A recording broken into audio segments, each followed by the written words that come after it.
It was the first of the month, the same morning her Social Security has landed for the last 14 years, and a woman in Ohio sat at her kitchen table watching her bank balance, waiting for a deposit that simply never came.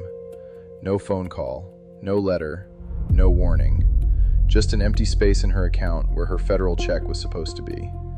She had not done anything wrong. She had not missed a payment or broken a single rule. She had only missed one small change to the way Social Security pays you in 2026, the kind of change that never makes the evening news, and by the time most people find out what happened, the damage is already done. So stay with me for the next few minutes because Social Security just changed 3 rules about how your money actually reaches you, your direct deposit, and every one of them can either protect your check or quietly put it at risk.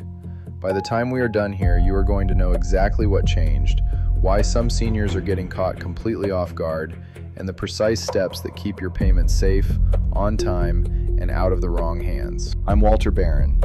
I'm a state bar licensed estate attorney, and for more than 15 years, I have sat across the table from families, protecting their homes, their savings, and the money the government already owes them. I read the fine print on these rules so you do not have to, and I am going to walk you through all 3 of these the way I would walk my own parents through them. And stay with me whether you started collecting last year or 20 years ago, whether your check is $1,200 or $3,000, because at least one of these 3 is going to land on you or on someone you love, and the one you assume does not apply is very often the one that matters most. Do me one quick favor before we start, because it genuinely helps this reach the seniors who need it. Tap that like button and subscribe so the next one finds you. So let me lay the 3 out for you up front, and then we will take them one at a time and go deep. The first change is to the payment itself. The paper check era is officially over, and if the information on your account is even a little out of date, your check can simply stop. The second change is to how a change to your deposit gets approved. It now happens in a single day instead of a month, and that speed is a gift to you and a gift to a scammer at the very same time. And the third change is to how you even get into your own account. There is now an identity wall standing in front of your Social Security login, and if you are on the wrong side of it the day a problem hits, you can be locked out of fixing your own check. Your deposit, your approval, your access. Let's get into it. The first change is the one that sounds the most ordinary and carries the most immediate danger. For as long as most of us can remember, the government printed a check, sealed it in an envelope, and put it in the mail. That era is over. Under an executive order signed in 2025, the Treasury stopped issuing paper checks for federal payments at the end of September last year, and the entire system finishes going fully electronic this year. The reason is not a mystery, and it is not really in dispute.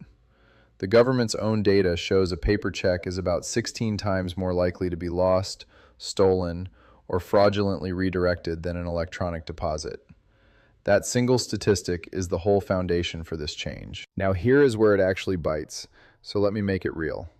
Picture a woman, I will call her Pat, 71 years old, who received the same check at the same address for years, then switched over to direct deposit a while back and never gave it another thought. Then the bank she used got bought by a bigger bank. Her old account was quietly closed in the merger, and the routing number sitting on file with Social Security now pointed at an account that no longer existed. Pat did nothing wrong. She broke no rule. But on payment day, her money had nowhere to land, and it simply did not arrive. And there is no paper check coming in the mail to bail her out, because that backstop is gone. This is the trap. It does not catch the people who did something wrong. It catches the people who did nothing at all, who assumed the account they set up years ago was still good. So the very first thing every single person watching this needs to do is confirm that the bank account Social Security has on file for you is the account you actually use today. If you have changed banks, closed an account, or been through a bank merger in the last couple of years, I want you to assume the information is wrong until you have logged in and seen for yourself that it is right. The second change is about how a change to your direct deposit gets approved. And this is the one I need you to slow down for, because it cuts both ways. It used to be that if you updated the bank account your check goes to, the change could take up to 30 days to actually take effect. That is over.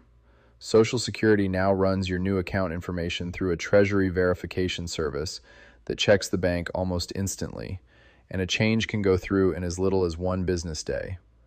On the surface, that sounds like nothing but good news. Your money moves faster, mistakes get fixed faster. But I want you to think like an attorney with me for 1 second. If a legitimate change to your account clears in a single day, then so does a fraudulent one. The old 30-day delay was slow and annoying, but it was also a window, a month where a wrong or criminal change might get noticed and stopped before any money moved. That window is now about a day wide. So here's the rule that protects you, and it has not changed. It has only become far more important. Social Security verifies your account through the mail. They do not call you, they do not text you, and they do not email you asking for your routing number or your account number to, quote, protect your payment. The phone is where the fraud lives. Their own investigators describe this scam in 4 simple steps, and once you hear it, you will recognize it instantly. First, the caller pretends to be someone official from the agency. Second, they invent a problem. Your benefit is suspended, your account was flagged, there is an urgent review. Third, they apply pressure, usually a tight deadline, 24 or 48 hours. Act now or lose your check. And fourth comes the ask, your account number, your social security number, a verification code. Every version of this fraud follows that exact path. If you are ever in a conversation that walks down those 4 steps, you are not talking to the government and you hang up. You reach out to them on a number you already have. They do not reach out to you for that. And while we are on the subject of money the system will not simply hand you, so many of you have asked me to put the property tax breaks, the social security traps, and the bank protection moves I cover on this channel all in one place, with the exact steps, so you are not digging through confusing government websites for hours trying to find what applies to you. So I did. It is called the Senior Money Playbook. It is written in plain English for people over 65, and the link is right down in the description if you want it.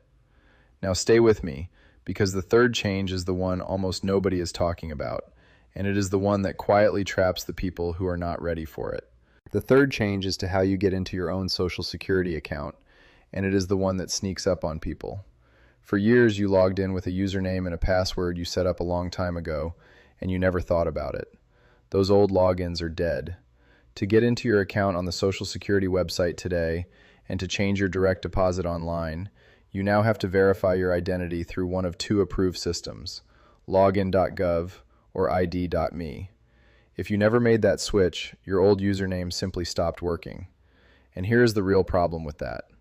The day you actually need to get into your account in a hurry, the day a payment is late or something looks wrong and every hour matters, is the worst possible day to discover you are locked out and now have to complete a brand new identity verification process from scratch. So please do not wait for the emergency. Set up your secure login now, today, while everything is calm and nothing is wrong, so the door is already open if you ever have to walk through it fast. And if doing all of that online feels like too much, you can verify your identity in person at a Social Security office.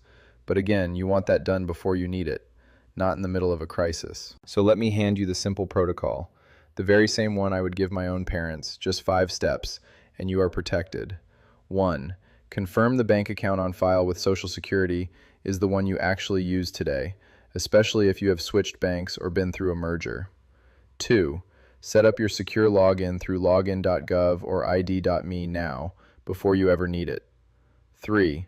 Know your payment date and write it down, because the new schedule can shift your deposit by a day or 2, and knowing the real date keeps a normal delay from feeling like an emergency.